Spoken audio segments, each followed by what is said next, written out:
Salam dostlar, bugün gitar kursunun 3-nji tapyny dowam etýär. Bugün siz bilen perabor öwrenýär. Ilki bilen perabor näme diňläp görelim.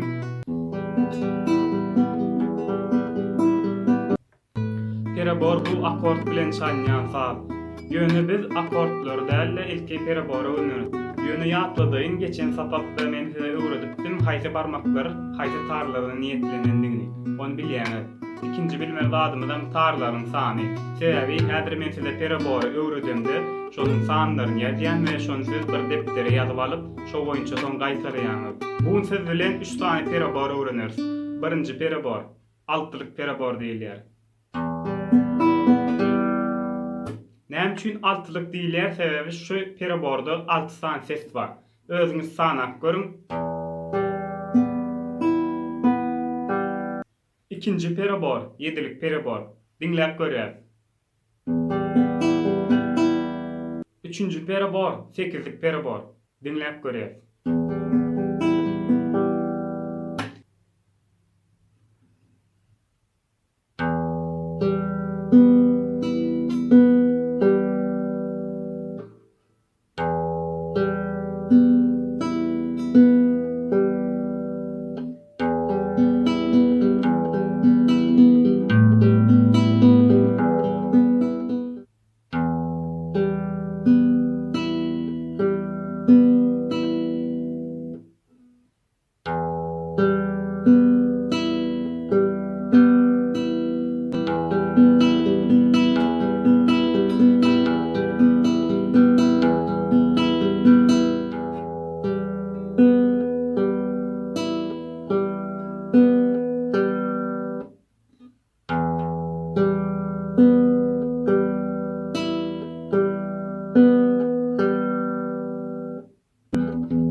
Haýyljakdan gaýtalaýas, öwrenýär.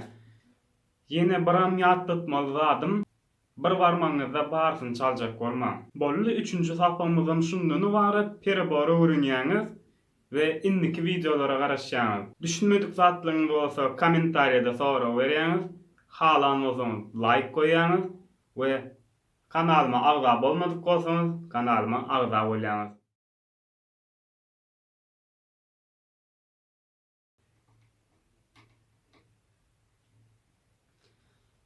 Ýöne biz akordlary däl ilki perabory öwreneriz. Geçen sapağımda öwredipdim haýsy tarlar bilen, haýsy barmaklar bilen, haýsy tar. Birinji perabor, altylyk perabor. Bular näme üçin altylyk, 7'lik, 8'lik diýip adlandyrylýar? Sebebi şu perabordy ýa-da gerek gaby.